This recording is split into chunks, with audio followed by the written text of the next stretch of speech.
यही कहेंगे कि नीतीश कुमार जी ब्रेनलेस हो गए। जो उनका आरएसएस वाला सोच है प्रशांत किशोर जी का, भाजपा वाला सोच है, भाजपा का डी पार्टी है, पहले तो अपनी चश्मा और अपनी सोच को बदलना चाहिए। ये तो अब जिस पार्टी दल में है अब उनको विचार करना होगा कि उनको टिकट देना है कि नहीं देना है, और टिकट देने के बाद जनता विचार करेगी कि उनको वोट देना है कि नहीं देना है। तो हमें ये लगता है कि जनता विचार करेगी कि ऐसे आपराधिक छवि के लोगों को जनता एक सिरे से निकार करेगी।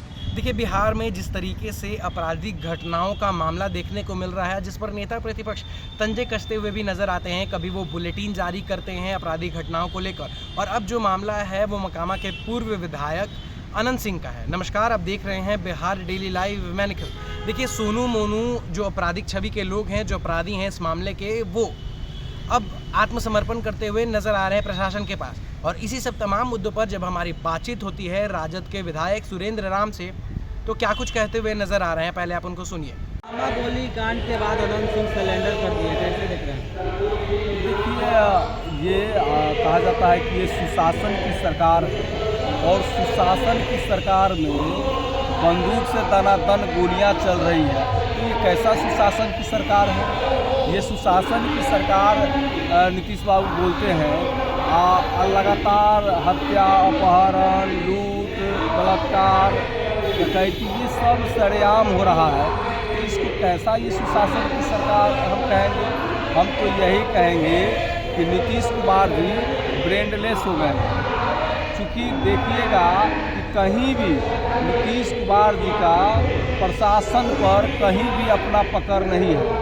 प्रशासन लापरवाह हो चुके हैं, और लगातार देख रहे होंगे कि प्रशासन का किसी भी अपराधियों पर उसका खौफ नहीं है। अपराधी जो है बेलगाम हो चुका है और लगातार हत्या, लूट की घटनाओं का अंजाम दे रहा है। लेकिन बीजेपी की ओर से कहा जा रहा है कि एनडीए सरकार में प्रशासन का जो खौफ है उसके कारण जो दोषी थे वो खुद को आत्मसमर्पण कर दिए। ये आत्मसमर्पण गोली चलाने के बाद न हुआ है। गोली तो ये चल गया ना बाजार में सरेआम। तो ये सारे घटना को हम लोग निंदा करते हैं, और सरकार को, मुखिया को हम लोग कहते हैं कि आपसे अब सत्ता शासन संभाल नहीं रहा है, आपको इस्तीफा दे देना चाहिए। प्रशांत किशोर भी कर्पूरी जयंती पर कहे थे कि व्यवस्था बदलनी चाहिए, परिवर्तन होना चाहिए। हम तो यही कहेंगे कि जो उनका आरएसएस वाला सोच है प्रशांत किशोर जी का, भाजपा वाला सोच है, भाजपा का डी पार्टी है, पहले तो अपनी चश्मा और अपनी सोच को बदलना चाहिए उनको। ये तो आगे जैसे कि आप देखे होंगे कि 2020 में भाजपा इस्तेमाल किया था आपका इनका क्या नाम है, चिराग पासवान जी को। तो इस बार जो है ना, फिर ये भाजपा का दूसरा डी पार्टी के रूप में ये काम करेंगे, और ये कहीं ना कहीं भाजपा का डी पार्टी है, और जनता में जा कर के सही मुद्दे को नहीं उठाना, उलूल जुलूल करके छात्रों को लड़वाने का काम ये कर रहे हैं। शिक्षा विभाग के एक अधिकारी के पास कई करोड़ रुपए की संपत्ति जब्त मिली है, क्या कहेंगे इसको? तो यही ना कुशासन की सरकार है, राक्षस राज है। इसको आप ये समझ लीजिएगा कि ये अफसरशाही राज है। तो अफसर के यहाँ खजाना नहीं मिलेगा तो किसान मजदूर के यहाँ खजाना मिलेगा।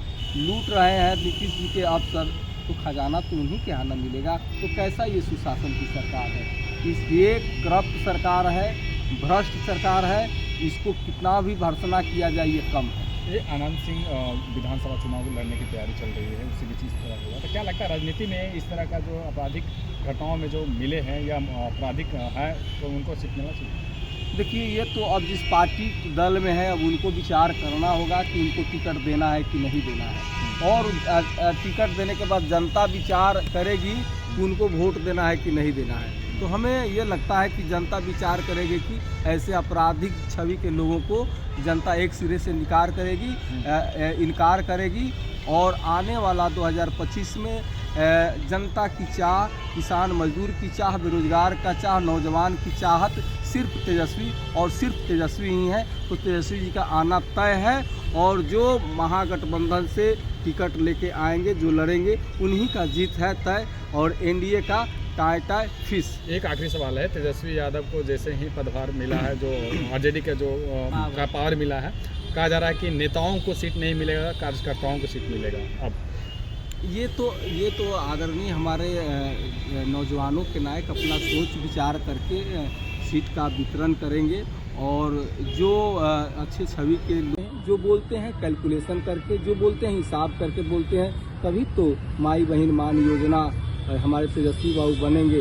तो हमारी जो महिलाएं हैं उनको प्रत्येक महीना उनको 25-25 रुपया मिलेगा और विकलांग पेंशन, विधवा पेंशन, वृद्धा पेंशन का भी राशि मिलेगा। गैस सिलेंडर भी 400, ये जो 1200-1500 का है वो सिर्फ मात्र 500 रुपया में मिलेगा। तो ये बहुत सारे 200 यूनिट बिजली भी फ्री मिलेंगे। तो ये सारी योजनाएं जो हैं ये सोच विचार करके तेजस्वी बाबू बोलते हैं, जो बोलते हैं उसको सरजमी पर उतारने का भी काम करते हैं। धन्यवाद। तो आपने सुना क्या कुछ कहते हुए नजर आ रहे थे राजद के विधायक। उनका स्पष्ट रूप से ये कहना था कि जो नीतीश कुमार है बिहार के मुख्यमंत्री, अब वो ब्रेनलेस हो चुके हैं। उनका पकड़ ना ही तो सरकार पर बनता है और ना ही प्रशासन पर बनता है, यानी कि जो सरकार और प्रशासन है वो नीतीश कुमार के हाथ से बाहर है। और जब हमने ये सवाल पूछे कि उन दोनों ने, यानी कि सोनू और मोनू ने आत्मसमर्पण कर दिया है, तो उनका ये कहना था कि जब घटना घट ही जाए या फिर किसी की जान की क्षति हो ही जाए, उसके बाद यदि आप आत्मसमर्पण करते हैं तो उस आत्मसमर्पण का क्या फ़ायदा। और उन्होंने ये भी कहा है कि ये आपराधिक छवि के लोग हैं, चाहे वो अनंत सिंह हो या सोनू मोनू हो, या जिस तरीके से आपराधिक घटनाएं बिहार में बढ़ रही हैं उसको लेकर उन्होंने कहा है कि आपराधिक छवि के लोगों को जनता नकारने वाली है। 2025 विधानसभा चुनाव में तेजस्वी यादव ही बिहार के मुख्यमंत्री बनेंगे, ये पूरी कोशिश हमारी है और वो जनता का प्यार ज़रूर पाएंगे। बाकी आपको ये वीडियो कैसी लगी और आपकी क्या प्रतिक्रिया है, कमेंट में ज़रूर साझा करें। तब तक के लिए देखते रहिए बिहार डेली लाइव। धन्यवाद।